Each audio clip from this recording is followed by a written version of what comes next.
Hai sahabat servis, pada kesempatan kali ini saya akan melakukan perbaikan lemari pendingin kulkas satu pintu dengan kerusakan tidak dingin.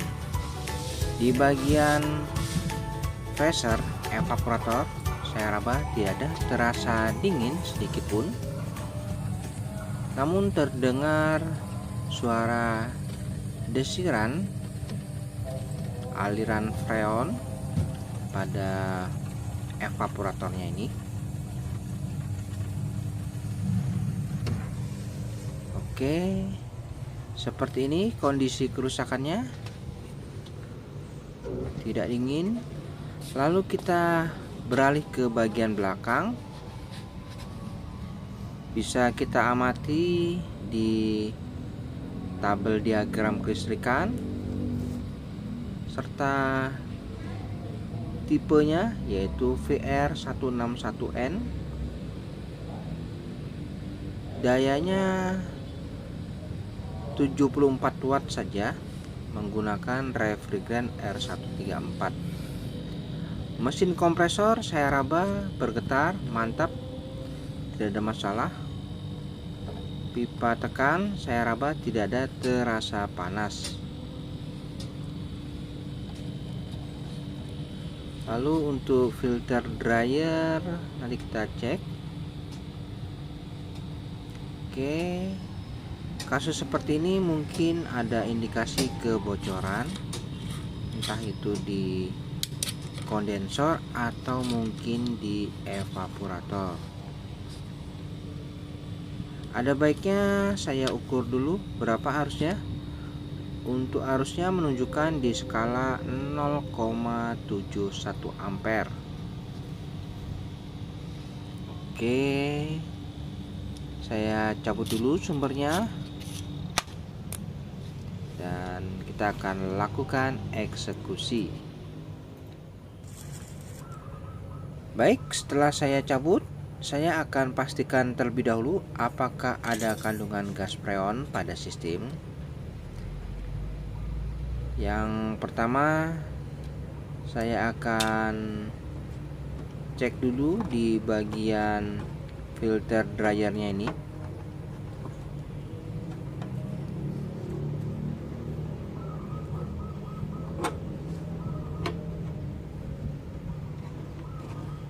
Oke, ini adalah filter dryer. Saya akan lakukan pengetesan, yaitu dengan saya berikan lubang pada filter dryer ini. Seperti biasa saya gunakan paku. Saya akan pasangkan pipa kapiler pada filter dryer ini. Oke, saya pastikan dulu apakah ada kandungan gas freon. Saya berikan lubang.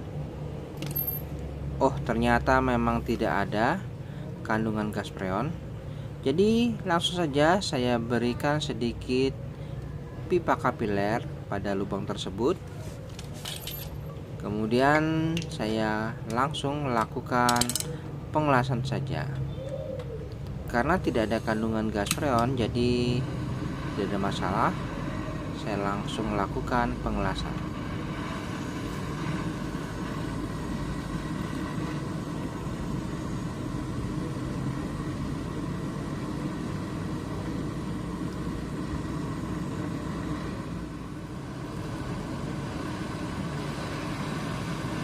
Untuk melakukan proses pengelasan, kita lakukan secara hati-hati, jangan sampai ada kebocoran.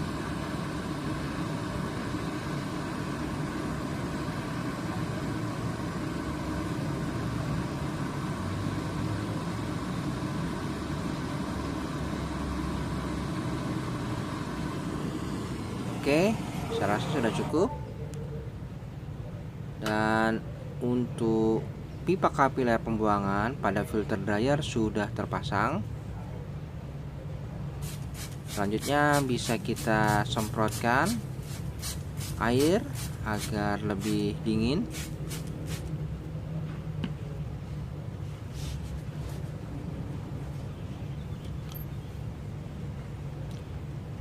Nah, seperti ini. Setelah pipa kapiler terpasang, saya akan lakukan pengetesan untuk mencari di mana letak kebocoran. Caranya cukup mudah. Saya gunakan cairan metil atau Thousand. Kita akan langsung tahu di mana nanti kebocorannya. Saya pasang tutup metil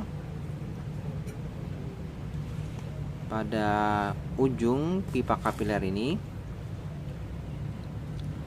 Kemudian saya akan hidupkan unit kulkas. Oke, ada semburan udara pada pipa kapiler ini, menandakan proses vakum sedang berlangsung.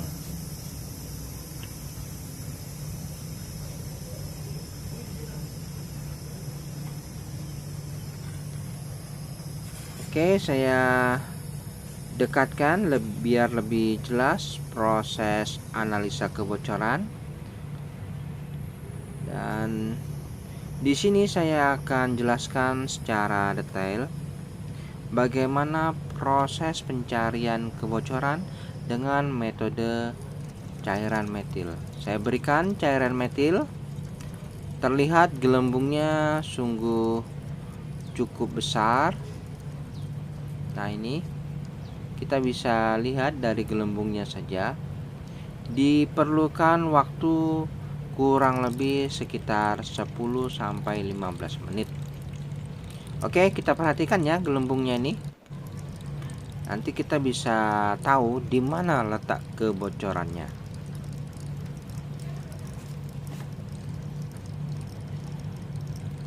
Oke, saya tambahkan lagi cairan metil.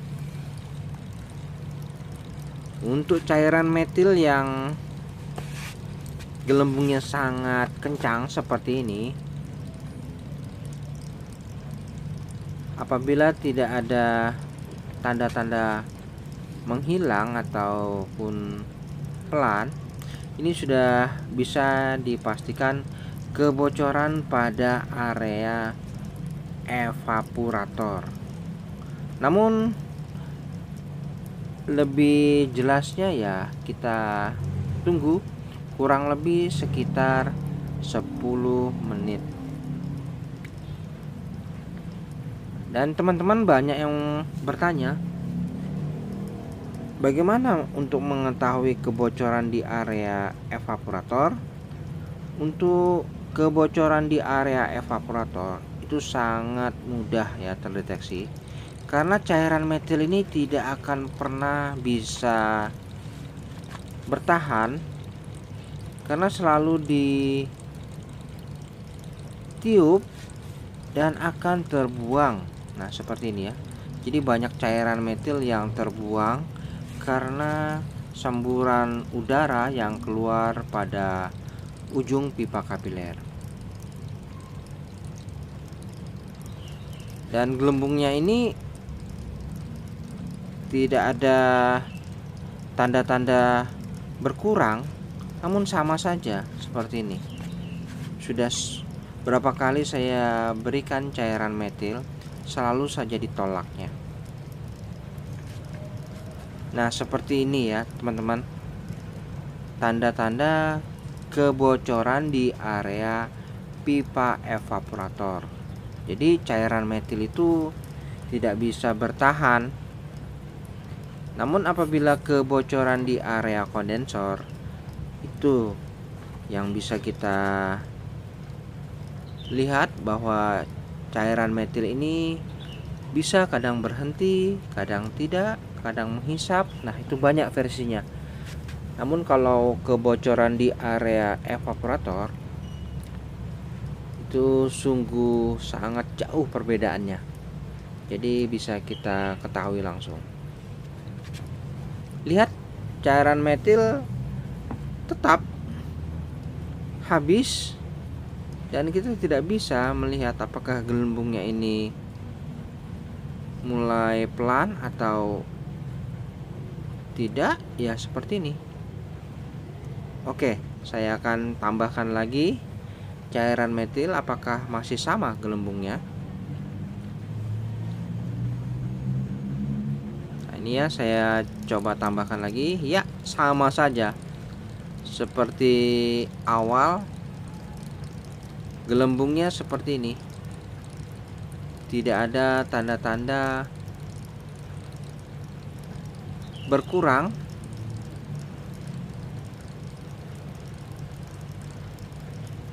Nah ya, seperti ini. Jadi sudah dipastikan ini kebocoran di area evaporatornya. Oke, jadi ada baiknya kita tunggu dulu kurang lebih sekitar 6 atau 10 menit ya. Apakah gelembung-gelembung yang ada pada cairan metil ini berkurang atau tidak. Dari sini kita sudah merasa yakin bahwa kebocoran ini yang pasti terletak di area evaporatornya. Pada evaporator tadi sempat saya lihat sih tidak ada ya tanda-tanda seperti bercak oli atau apa gitu. Nah itu, jadi kita tunggu dulu kurang lebih sekitar 10 menit ya, atau mungkin ya 6 menit. Saya rasa sudah cukup deh, soalnya apabila memang tidak ada kebocoran seharusnya dalam waktu 5 menit itu sudah pasti gelembungnya akan berkurang.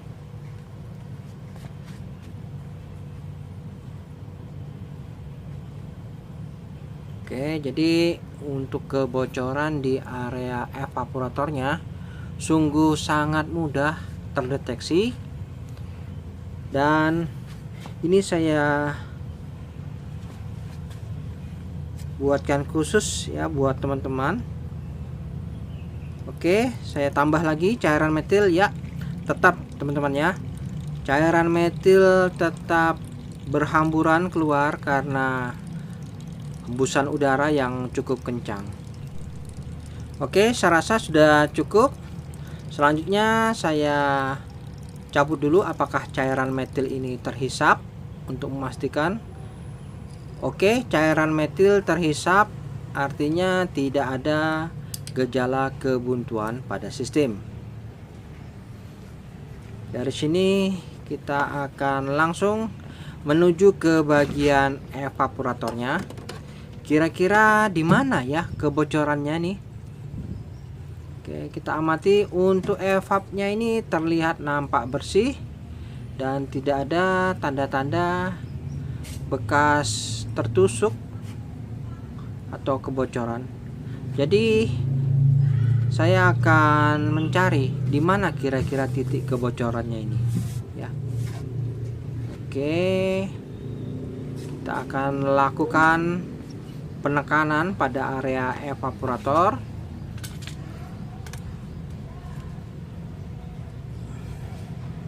Di bagian pipa balik kita bisa lakukan pemotongan. Nah, ini pipa baliknya saya akan potong dan saya berikan pentil pengisian, lalu kita akan lakukan tes press.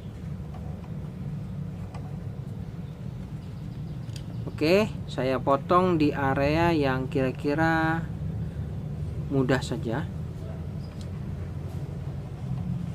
Nah, saya rasa di sini cukup.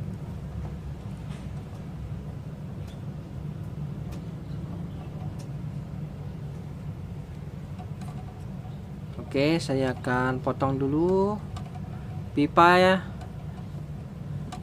jalur yang dari evaporator menuju mesin kompresor. Ini saya potong dulu.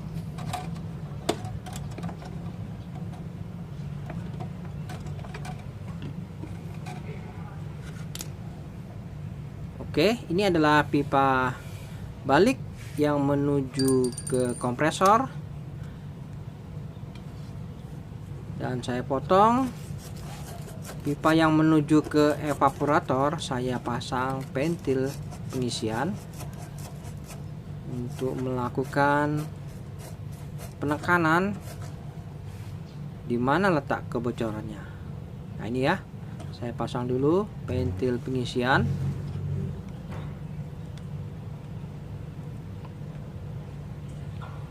Jadi video ini saya buat khusus buat teman-teman yang ada di seluruh Nusantara untuk mengetahui kebocoran di area evaporator itu sangat mudah. Namun apabila kebocoran di area kondensor juga sangat mudah ya. Namun kita akan mencari di mana titik kebocorannya dan apakah kebocoran itu bisa kita perbaiki atau tidak.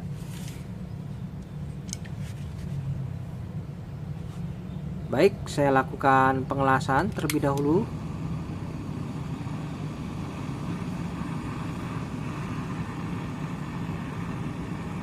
Dalam hal proses pengelasan, kita pastikan proses pengelasannya ini betul-betul merata dan tertutup, jangan sampai ada kebocoran sedikit.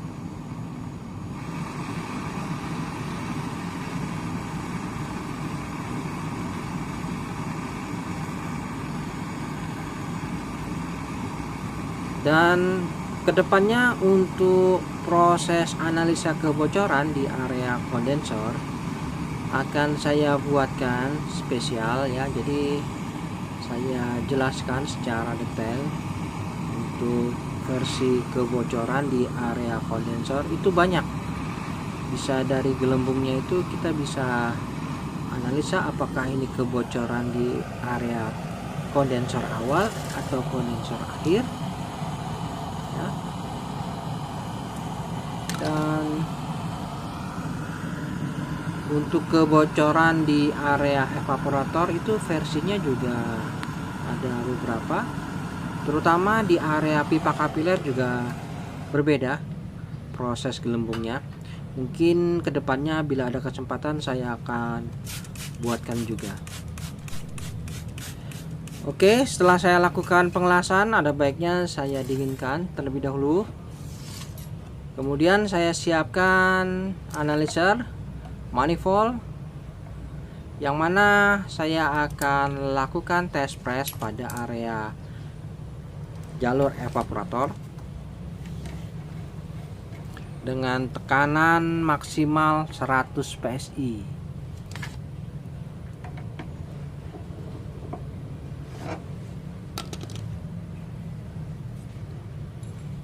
Oke, nih. Jadi nanti saya berikan tekanan di skala 100 PSI, saya rasa sudah cukup. Baik, saya berikan sumber unitnya ini, saya hidupkan. Mesin kompresor aktif, keran manifold kondisi terbuka, lalu saya tutup. Lihat, jarum manifold bergerak naik. Nah, di sini kita harus perhatikan ya, jangan lebih dari 100 PSI saat melakukan penekanan pada area pipa evaporator. Nanti bisa gelembung membengkak. Jadi kita harus perhatikan betul. Kurang lebih di skala 100 PSI cepat-cepat kita cabut ya. Paling tidak di 95 kita harus cabut sudah. Oke, saya rasa sudah cukup, kita cabut ya. Sekarang jarum manifold di skala 100 PSI, kita bisa cari di mana kebocoran di area pipa evaporatornya.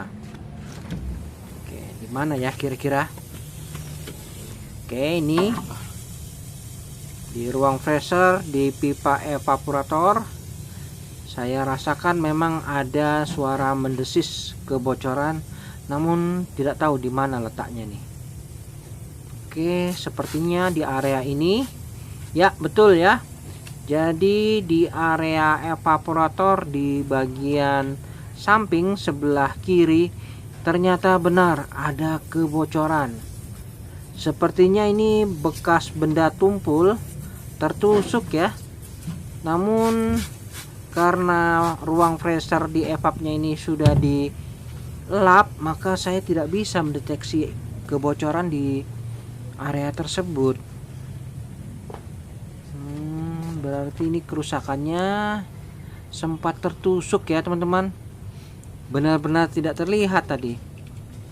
Oke, saya beri tanda terlebih dahulu di mana letak kebocorannya di area ini.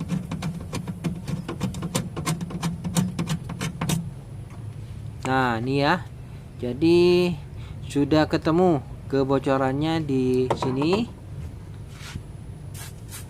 Saya berikan air sabun ya, terdorong. Oke, selanjutnya tinggal saya lakukan penambalan.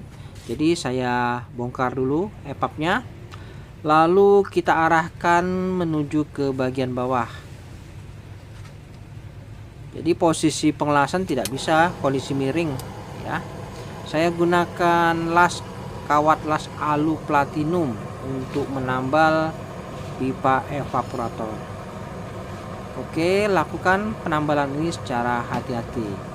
Saya lakukan penambalan terlebih dahulu ya teman-teman. Baik, sudah saya lakukan penambalan dan seperti ini hasilnya ya. Sudah saya tambal menggunakan kawat las alu platinum. Kemudian saya berikan tekanan di skala 100 PSI dan tekanannya stabil, tidak turun. Kita uji lagi apakah masih ada kebocoran di area tersebut. Oke, pastikan jangan sampai ada kebocoran di saat pengelasan. Oke, tidak ada ya, aman, mantap. Jadi selanjutnya tinggal dirapikan kembali, lalu dilakukan proses pengisian freon. Oke, setelah saya rapikan, nah seperti ini kondisinya. Yang bocor sudah dilakukan penambalan. Selanjutnya kita lanjut lagi ke bagian belakang.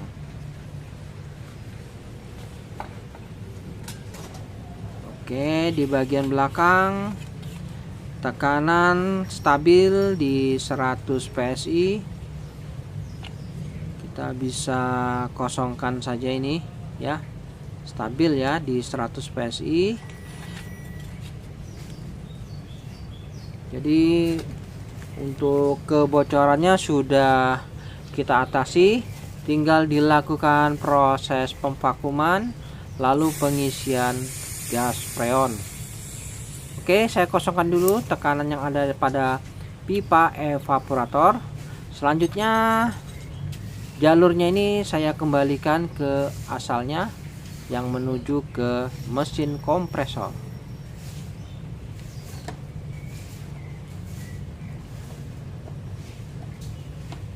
Jadi untuk kebocoran di area evaporator teman-teman cukup mudah mendeteksinya, dan caranya ya seperti ini.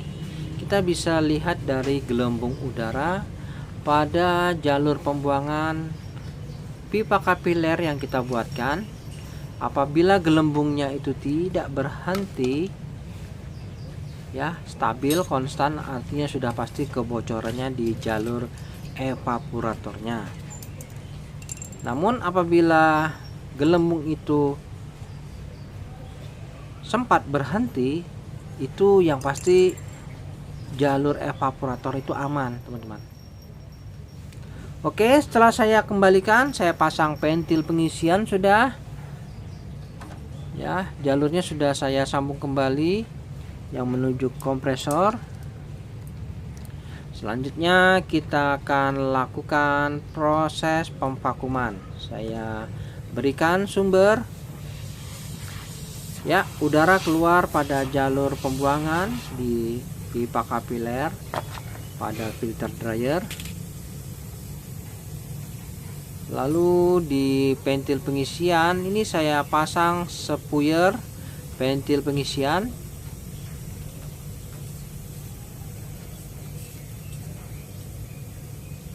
Oke, selanjutnya saya pasang selang manifold.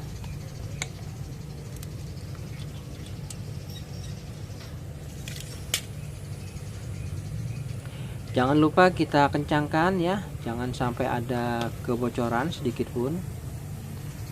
Jarum manifold menunjukkan di 0 PSI.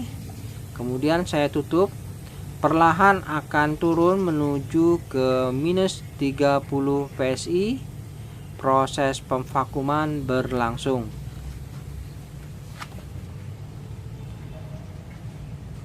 Oke, untuk proses pemvakuman, udara yang keluar pada jalur pembuangan ini biarkan sampai habis, kurang lebih sekitar 30 menit.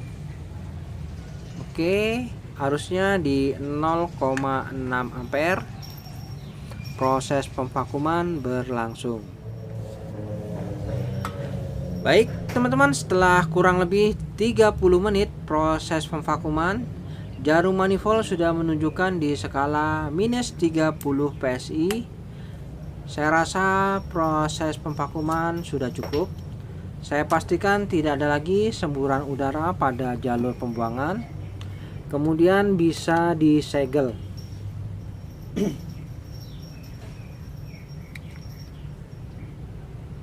Oke, saya tutup permanen. Langsung dilakukan pengelasan saja.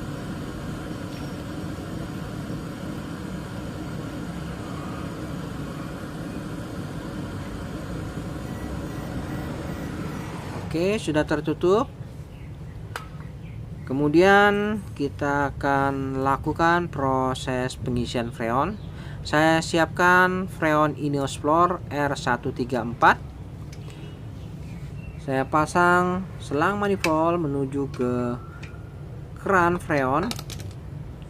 Lalu saya buka keran freonnya ini.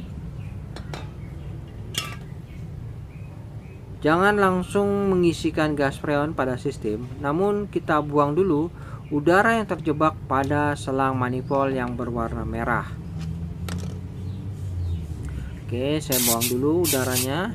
Ya, saya rasa sudah cukup. Lalu kita baru boleh melakukan proses pengisian gas freon. Oke, proses pengisian gas freon pada sistem sedang berlangsung. Berikan sedikit demi sedikit gas freon pada sistem. Lakukan proses pengisian secara berkala. Perhatikan, jarum manifold ini harus selalu naik, jangan sampai turun ya, di bawah 0 PSI. Oke, kita biarkan dulu ya running biar stabil, sirkulasi freonnya lancar.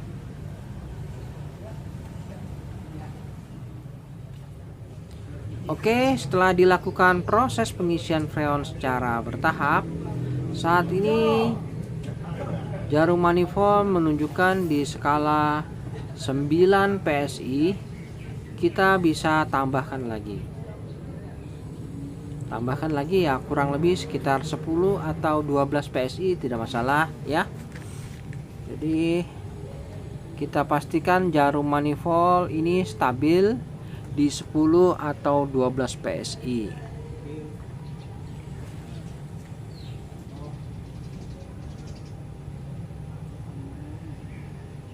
Oke, saya rasa sudah cukup di 10 PSI ini ya. Namun apabila merasa kurang bisa ditambah lagi lah sedikit.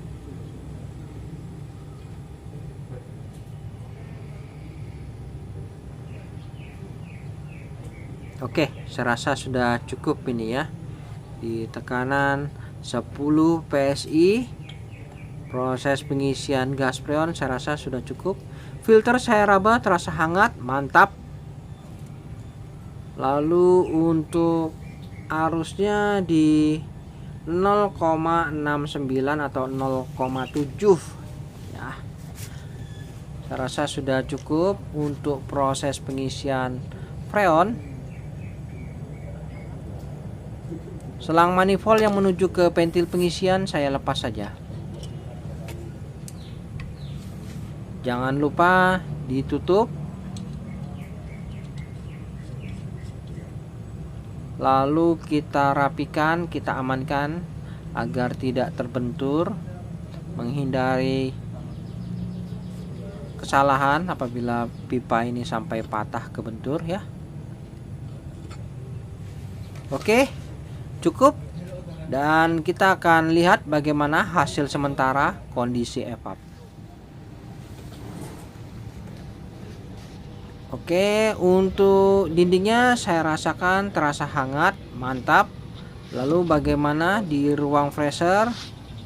Kita lihat untuk evaporatornya, salju sudah terbentuk. Bagian dasar terasa kering, bagian bawah terdapat butiran salju hingga ke bagian samping ya. Jadi saljunya sudah merata, tinggal kita lakukan pengetesan. Kita berikan air mineral, kita uji dalam waktu kurang lebih 2 atau 3 hari. Ini harus membeku. Baik teman-teman, setelah kurang lebih 3 atau 4 hari kemudian saya cek, dindingnya terasa hangat, pertanda baik, mantap. Lalu bagaimana di ruang freezer? Wah, ternyata sudah membeku. Air mineral yang kita letakkan sudah membeku dengan sempurna seperti ini. Dan freezer ini sudah diisi dengan air yang lain ya, mantap. Jadi untuk perbaikan kulkas ini saya rasa sudah selesai karena sudah membeku di area ruang freezer dengan sangat sempurna. Baik teman-teman, sampai di sini dulu perjumpaan video saya dan kita akan ketemu lagi pada video-video saya selanjutnya. Sampai jumpa.